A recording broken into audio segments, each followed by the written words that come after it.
il y a beaucoup de gens qui font semblant de ne pas comprendre pourquoi, en un certain sens, parce qu'il ne s'agit pas de comparer la souffrance des victimes, mais d'ailleurs la souffrance est individuelle. Si vous êtes 1000 à souffrir ou si vous êtes tout seul à souffrir, c'est pareil.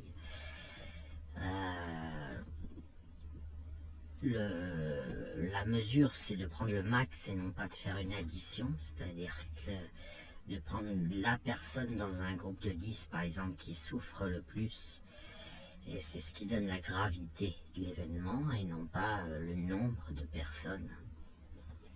Voilà, c'est-à-dire que 1000 personnes qui souffrent au niveau 3, c'est moins grave qu'une personne qui souffre au niveau 4. Parce que c'est comme une seule personne, les 1000 c'est comme une seule personne, puisque chacun ne partage pas les souffrances de l'autre. Donc peu importe, ça c'est une question, je dirais, c'est un rappel qui est plutôt bon à faire, parce que vous avez souvent, on compare le nombre de morts, par exemple, mourir sans souffrir, si vous tuez 1 million de personnes d'un coup en claquant des doigts, zéro souffrance et cesse de vivre, c'est grave du point de vue de ceux qui restent. C'est aussi contrariant pour les gens. S'ils l'avaient su qu'ils allaient mourir avant, ils auraient angoissé. Mais en soi, c'est pas, si vous voulez, vaut mieux ça qu'une personne qui est torturée pendant 3 heures. Passons sur cette petite correction de paradigme, parce que l'erreur est souvent faite. Donc il y a eu des tas de massacres, hein. Il y a eu 200 millions d'Indiens massacrés par les musulmans lors de la conquête de l'Inde. Vous avez eu tous les Indiens d'Amérique qui ont été, dont beaucoup ont été massacrés par la conquête des Européens, des Anglais et des Espagnols. Vous avez eu l'esclavage, enfin, vous avez une quantité de crimes et de massacres, dont certains on les ignore probablement. En tout cas moi je les ignore, je suis pas très érudit en histoire. Et lors de ces massacres, il y a eu des tortures et il y a aussi des gens qui sont morts sur le coup. Et donc ceux qui ont été torturés lors de ces massacres sont bien sûr des choses bien plus graves que ceux qui sont morts sur le coup. Mais pourquoi la Shoah? Parce que c'est Dieu, enfin tous les sympathisants nazis essayent d'être révisionnistes. Donc, grâce à cet audio, j'espère qu'on va mieux comprendre pourquoi ils essayent d'être révisionnistes, et pourquoi la Shoah est perçue comme le massacre, le génocide et le crime contre l'humanité le plus traumatisant. C'est pas sa plus grande gravité en termes de nombre de morts que d'autres massacres ou d'autres crimes contre l'humanité. L'esclavage a été un crime contre l'humanité qui a duré plus longtemps. Je ne sais pas si ça a fait plus de morts, mais en tout cas, ça fait. Je pense qu'on a atteint des dizaines de millions d'esclaves. La traite arabo-musulmane commettait des tortures en plus de rendre esclaves les Noirs, puisqu'ils les castraient, par exemple. Très peu ont survécu. Enfin bon, il y a eu des massacres, mais au-delà du disciple. Donc pourquoi la Shoah est un crime à part, un crime contre l'humanité à part, et pourquoi l'Occident semble très vigilant et très peureux face à l'antisémitisme, face au nazisme, puisque l'antisémitisme généralement a des passerelles avec le nazisme, et pourquoi il y a des gens qui, pour des raisons politiciennes, font les jaloux, disent « Ah bah oui, mais on a massacré mes ancêtres et on en parle moins, blablabla. Bla, bla, bla. » L'explication est parfaitement connue, et elle n'a rien d'idiote, d'injuste ou de déséquilibré. La Shoah est le seul massacre de cette ampleur qui a fait s'accompagner la tuerie ajoutée à la torture de gens qui n'avaient absolument rien demandé et qui n'avaient jamais embêté personne. Ils étaient juste juifs, mais juifs c'est un état civil, donc c'est voilà, on est juif comme on a je sais pas moi, un réseau sanguin en plus. C'est comme si un dictateur disait on va exterminer, y compris les enfants, tous les gens qui ont un réseau sanguin à plus. Ben là, il y a un gars, en l'occurrence s'appelle Hitler et ses copains, qui ont exterminé, avec la complicité de beaucoup d'autres leaders politiques, ils ont décidé d'exterminer tous les juifs. J'ai ma lumière qui s'est éteinte. Pour rien. C'est-à-dire qu'il ce qui fait de la Shoah quelque chose qui ne ressemble pas à d'autres massacres connus, c'est que les motivations, même criminelles, dans ce crime contre l'humanité, on ne les connaît pas. Elles sont méconnues. Il n'y a pas de mobile. Alors, je me suis fait répondre tout à l'heure dans un space, quoi, tu justifies les autres? Non, c'est pas ça. C'est que quand vous avez les Européens qui envahissent les Amériques, qui massacrent les Indiens, on sait bien pourquoi. Ils veulent leur prendre leurs terres. Quand il y a des guerres, c'est soit des guerres pour l'accès aux ressources, soit pour occuper le territoire. C'est criminel, ce n'est pas moins grave, mais la mécanique est comprise. La mécanique criminelle est comprise. Quand des ravisseurs kidnappent des enfants et vous demandent une rançon, c'est criminel, mais la mécanique, on la comprend. Ils veulent percevoir la rançon. Et ils rendront ou pas les enfants, mais même s'ils les tuent, souvent c'est pour pas se faire prendre. C'est-à-dire que c'est monstrueux, mais c'est compris. C'est une mécanique qui est comprise. C'est égoïste, mais le criminel, le monstre égoïste, il est rationnel dans la mesure où le massacre qu'il commet lui fait gagner, ou du moins lui, il estime que ça lui fait gagner quelque chose. Qu'il va y gagner quelque chose.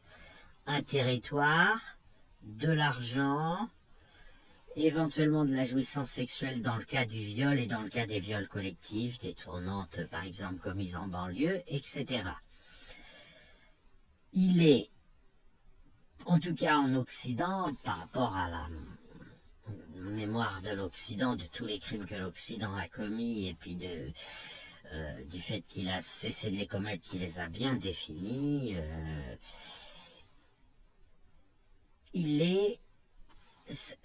la Shoah n'avait pas de mobile. Alors on peut dire ils étaient fous, bah oui, mais la folie ça fait peur. La folie ça fait peur quand c'est à grande échelle, c'est-à-dire quand un pays décide d'exterminer, voilà, tous les gens en raison de leur état civil, c'est-à-dire qui ont un réseau sanguin à plus, ou je sais pas moi, tous les gens qui ont les yeux bleus, ou tous les gens, voilà. Parce que l'auteur du crime, en l'occurrence Hitler et ses complices, et les gens qui ont collaboré avec lui, puisqu'il y a des leaders politiques d'autres pays qui étaient tout à fait collaborateurs à cette extermination systématique, y compris des enfants, ils allaient dans les villages de campagne, ils envoyaient la Gestapo. La Gestapo débarquait dans le village, elle mettait tout le monde au garde à vous, des villages de 300, 400 habitants, ils fouillaient les caves pour trouver des enfants, parce qu'il y avait beaucoup d'enfants juifs qui étaient planqués dans les caves, dans les greniers, par des résistants, par des gens qui essayaient de les sauver. Ils les déshabillaient pour voir s'ils étaient circoncis. S'ils étaient circoncis, c'était terminé, ils étaient considérés comme juifs, ils étaient envoyés dans les chambres à gaz. Parfois même, ils les brûlaient vifs. Et parfois même, il les brûlait vifs sur place. Mais la question, c'est qu'est-ce qu'ils y gagnaient? Rien. Les Juifs n'ont jamais rien fait à personne, ça n'a jamais été une population qui a gêné qui que ce soit, ils ont toujours été discrets, et les gens les voyaient pas. Et ils demandaient qu'à rendre service, ils demandaient qu'à aider les gens. Dans toutes les sociétés où ils ont vécu, ils n'ont jamais embêté personne. Donc, il n'y avait pas de, je sais pas, une espèce de lassitude populaire contre l'impolitesse, les incivilités. Non, il n'y avait rien de tout ça, il n'y avait pas de mobile. Ils étaient comme des extraterrestres en quelque sorte, c'est-à-dire des gens qu'on ne voyait pas, mais dont les autres parlaient et les accusaient de tout plein de crimes mystiques. Enfin, ils étaient considérés comme un peu des reptiliens, des extraterrestres. Alors ça, c'est une partie, mais c'est pas l'explication, puisque ça n'explique pas comment une maladie, une pathologie de peuple antisémite, de foule antisémite a pu se transformer en un véritable système d'extermination avec construction d'usines à exterminer des êtres humains, pas pour les manger, pas pour leur prendre quoi que ce soit, encore qu'il leur a arraché les dents en or et les privé du peu qu'ils avaient, mais uniquement pour les torturer et les tuer, pour qu'ils n'existent plus. Et ça n'a pas d'équivalent dans l'histoire. Et ça fait très très peur parce que on touche là à quelque chose de sombre et quelque chose de psychiatriquement pathologique dans la nature humaine.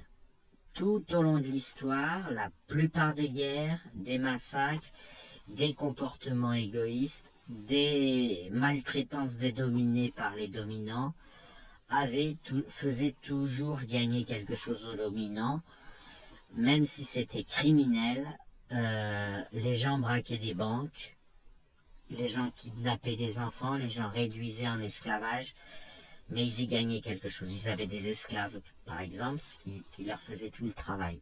Eh bien, c'est criminel, mais on comprend la mécanique criminelle. C'est exactement comme le ravisseur d'enfants qui demande une rançon. C'est mal, c'est criminel, mais imaginez que demain on apprend qu'un mec, ça existe d'ailleurs, mais c'est des cas isolés pour le coup, décide de tuer des enfants comme ça. Il se balade de ville en ville et puis il a un pistolet, puis il tue des enfants. Il les viole pas. Il les capture pas, il les tue à distance. Il les vise, il les tue, puis il continue, comme ça trotte jusqu'à ce qu'on l'attrape. Eh bien, la Shoah, on est face au même phénomène. C'est-à-dire qu'on a un phénomène de serial killer qui décide arbitrairement, sans aucune raison, sans mobile, sans penser Bon, il y a eu un peu de traficotage, le nazisme s'est théorisé, mais c'était du flanc. Et puis, ça s'est mis en place sur une haine, mais une haine du vide, c'est-à-dire de gens qu'on ne voyait pas. C'est un peu comme si aujourd'hui... Et aujourd'hui, on a très peur parce que ce mécanisme semble, en tout cas sur les réseaux sociaux, revenir. Combien de fois on entend le mot juif? On l'entend un nombre de fois incroyable sur Twitter. Alors, on sait que les gens sont antisémites. Donc, on connaît la maladie, il y en a qui sont arrêtés quand ils vont trop loin, la plupart restent en liberté, mais il y a des vigilances, il y a des écoutes, il y a des associations de protection des Juifs qui se sont montées à la suite de la Shoah. L'Occident fait attention à ce que ça ne se reproduise pas d'une manière globale et il est confronté à l'islam puisque le verset 9.30 dit que les Juifs et les chrétiens, mais là, pour le coup, il n'y a pas que les Juifs, il y a aussi les chrétiens, méritent d'être exterminés. La phrase exacte, c'est qu'Allah les extermine.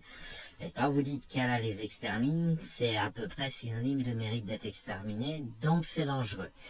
Mais beaucoup de musulmans ne sont pas ou se retiennent d'être antisémites, essayent de réinterpréter cette phrase du Coran autrement, etc. etc. Donc il n'y a pas a priori un danger qu'une deuxième Shoah revienne, mais l'Occident est vigilant.